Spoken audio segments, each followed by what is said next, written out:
வணக்கம் நண்பர்களே. ராமாயணம் என்றால் ராமர், சீதை, லக்ஷ்மணன், ராவணன் என்று பல கதாபாத்திரங்கள் நம் நினைவுக்கு வரும்.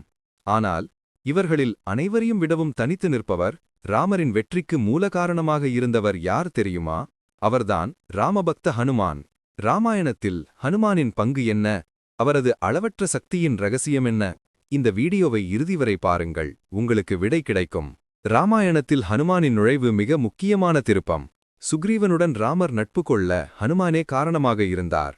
சீதையை தேடி இலங்கைக்கு சென்றபோது கடலை கடக்க முடியாத சுக்ரீவனின் வானரப்படையில் கடல் தாண்டும் வல்லமை கொண்ட ஒரே வீரர் ஹனுமான்தான். அவர் கடலை கடந்து அசோகவனத்தில் சீதையை கண்டார். சீதையை கண்டதும் அவரிடம் ராமரின் மோதிரத்தை கொடுத்து நம்பிக்கையை ஏற்படுத்தினார். இலங்கையில் ராவணனின் படையை எதிர்கொண்டு அங்கே தனது ஆற்றலை காட்டினார். ராவணனின் அசோகவனத்தை அழித்து அரக்கர்களை பந்தாடி ராவணனின் மகன் இந்திரஜித்தின் பிரம்மாஸ்திரத்தால் பிடிபட்டு பின்னர் வால் பகுதியால் இலங்கையை இரித்தார்.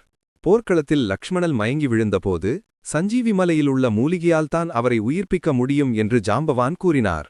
அந்த சஞ்சீவி மலையை தேடி விரைந்த ஹனுமான் மலையை அடையாளம் காண முடியாததால் அந்த மலையையே பெயர்த்தெடுத்து வந்தார். அவரது இந்த செயல் ராமர் படையின் வெற்றிக்கு மிகவும் உதவியது. ஹனுமானின் சக்திக்கு என்ன ரகசியம்?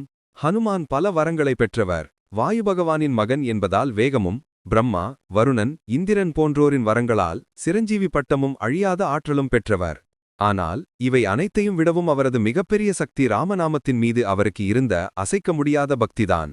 எந்த காரியத்தை ஆரம்பிக்கும் போதும் ஜெய் ஸ்ரீராம் என்று சொல்லிக்கொண்டே ஆரம்பிப்பார். அவரது சக்திக்கு காரணம் அவரது பக்தியே.